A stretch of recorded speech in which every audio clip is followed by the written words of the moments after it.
8. Realization of the Eternal Son. Concerning identity, nature, and other attributes of personality, the Eternal Son is the full equal, the perfect complement, and the eternal counterpart of the Universal Father.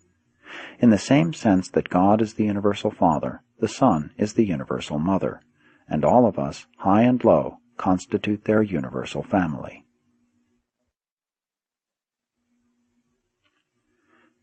To appreciate the character of the Son, you should study the revelation of the divine character of the Father.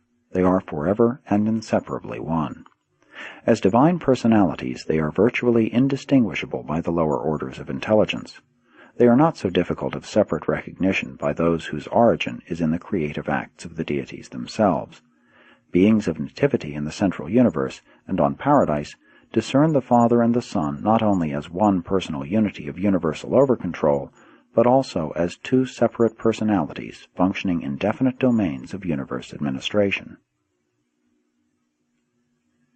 As persons, you may conceive of the Universal Father and the Eternal Son as separate individuals, for indeed they are. But in the administration of the universes, they are so intertwined and interrelated that it is not always possible to distinguish between them.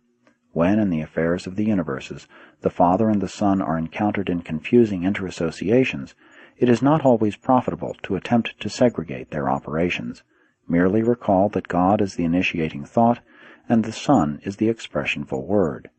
In each local universe, this inseparability is personalized in the divinity of the Creator Son, who stands for both the Father and Son to the creatures of 10 million inhabited worlds.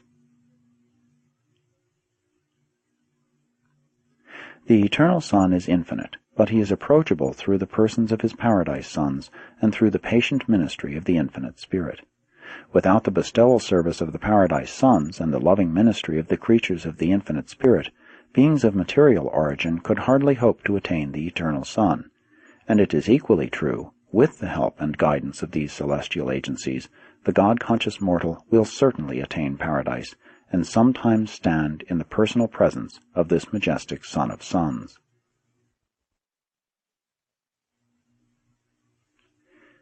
Even though the Eternal Son is the pattern of mortal personality attainment, you find it easier to grasp the reality of both the Father and the Spirit, because the Father is the actual bestower of your human personality, and the infinite Spirit is the absolute source of your mortal mind. But as you ascend in the paradise path of spiritual progression, the personality of the Eternal Son will become increasingly real to you, and the reality of his infinite spiritual mind will become more discernible to your progressively spiritualizing mind.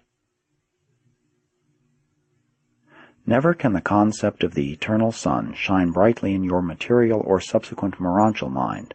Not until you spiritize and commence your spirit ascension will the comprehension of the personality of the Eternal Son begin to equal the vividness of your concept of the personality of the Creator Son of paradise origin, who, in person and as a person, one time incarnated and lived on Urantia as a man among men. Throughout your local universe experience, the Creator Son, whose personality is comprehensible by man, must compensate for your inability to grasp the full significance of the more exclusively spiritual, but nonetheless personal, Eternal Son of Paradise.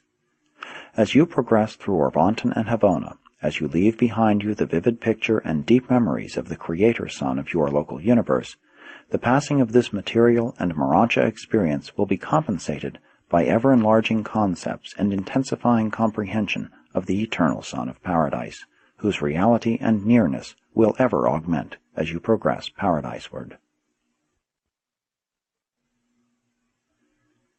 The Eternal Son is a grand and glorious personality.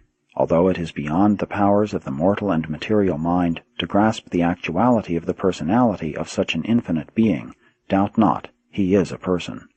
I know whereof I speak. Times almost without number I have stood in the divine presence of this Eternal Son, and then journeyed forth in the universe to execute his gracious bidding. Indicted by a divine counselor assigned to formulate this statement depicting the Eternal Son of Paradise.